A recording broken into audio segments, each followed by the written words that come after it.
നമ്മൾ മസാല ആക്കി വെച്ച ബീഫ് നമുക്കൊന്ന് ഫ്രൈ ആക്കാം.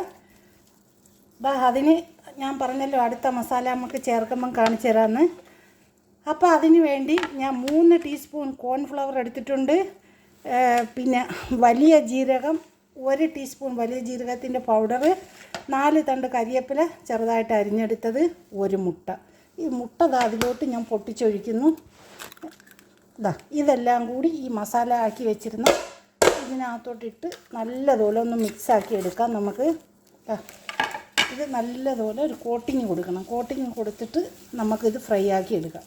ഇതെല്ലാം കൂടി ചേർത്ത് നല്ലതുപോലെ ഒന്ന് മിക്സാക്കി എടുക്കുമ്പോൾ നല്ല കോട്ടിങ് ആവും.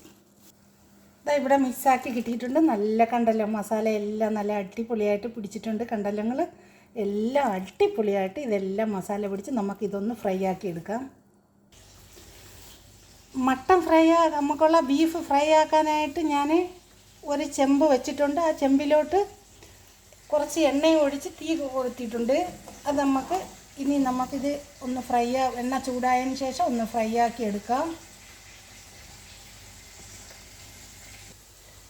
എണ്ണ ഇവിടെ ചൂടായി കിട്ടിയിട്ടുണ്ട്. നമുക്ക് ബീഫ് അതിനകത്തോട്ട് ഇട്ട് കൊടുക്കാം.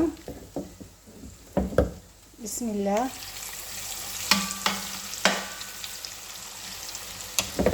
എല്ലാം ഒന്നിച്ചിട്ട് കൊടുക്കാം. വലിയ ചട്ടി